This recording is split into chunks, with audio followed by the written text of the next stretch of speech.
ఇందిరమ్మ ప్రభుత్వం రావాలని, పేదరిక నిర్మూలన జరగాలని ఆకాంక్షించిన ప్రజలు కాంగ్రెస్ ప్రభుత్వాన్ని అధికారంలోకి తీసుకొచ్చారని రాష్ట్ర పర్యాటక ఎక్సైజ్ శాఖ మంత్రి జూపల్లి రాధాకృష్ణారావు అన్నారు. ఉమ్మడి ఆదిలాబాద్ జిల్లాకు ఇన్ఛార్జ్ మంత్రిగా బాధ్యతలు చేపట్టిన అనంతరం మొదటిసారిగా కుమరం భీంలో జిల్లాలో పర్యటించిన మంత్రి జూపల్లి పలు అభివృద్ధి పనులకు శంకుస్థాపన చేశారు. ఈ సందర్భంగా ఏర్పాటు చేసిన బహిరంగ సభలో మంత్రి జూపల్లి మాట్లాడుతూ ఉమ్మడి ఆదిలాబాద్ జిల్లా అంటేనే అత్యంత వెనుకబడిన ప్రాంతమని, కుమరం భీం ఆసిఫాబాద్ జిల్లా లాంటి ఎంత చేసినా కూడా తక్కువేనన్నారు. కాంగ్రెస్ ప్రభుత్వం అధికారంలోకి వచ్చాక జిల్లాలో పలు అభివృద్ధి పనులు చేపట్టామని తెలిపారు. ప్రస్తుతం 26 కోట్ల నిధులతో 30 పడకల హాస్పిటల్, 100 పడకల హాస్పిటల్ గా అభివృద్ధి చేస్తున్నట్లు తెలిపారు. అదేవిధంగా 2,30,00,000 నిధులతో కస్తూరిబా గాంధీ బాలికల విద్యాలయానికి అదనపు గదుల నిర్మాణానికి చేపడుతున్నట్లు తెలిపారు. గత ప్రభుత్వం ఇచ్చిన ఏ పథకాన్ని కూడా రద్దు చేయకుండా అదనంగా అనేక సంక్షేమ పథకాలు కాంగ్రెస్ ప్రభుత్వం అమలు చేస్తోందని తెలిపారు.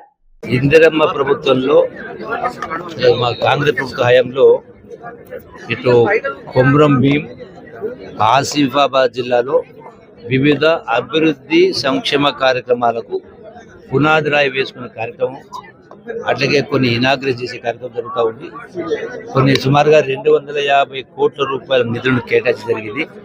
అది 30 పడకల నుంచి 100 పడకల ఆసుపత్రి కావచ్చు, వివిధ కార్యక్రమాలు ఉన్నాయని కూడా వినడం జరిగింది. ఇవి ప్రారంభం మాత్రమే, ఇంకా జరగబోయేది చాలా ఉంది.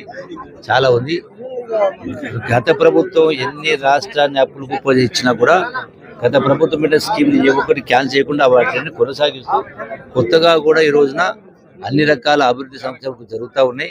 కేవలం 2 సంవత్సరాలు మాత్రమే అధికారులకు వచ్చి, ఇంకా 3 సంవత్సరాలు చేసేది, వచ్చి 5 సంవత్సరాలు చేసేది. కాబట్టి ప్రజలు దీన్ని గ్రహించి గతంలో ఒకటి అప్పులు చేయడము, అప్రజాస్వామికము, అనైతికంగా రకరకాల గత ప్రభుత్వం పూర్తిగా బాధ్యత రాహిత పరిపాలన చేసింది.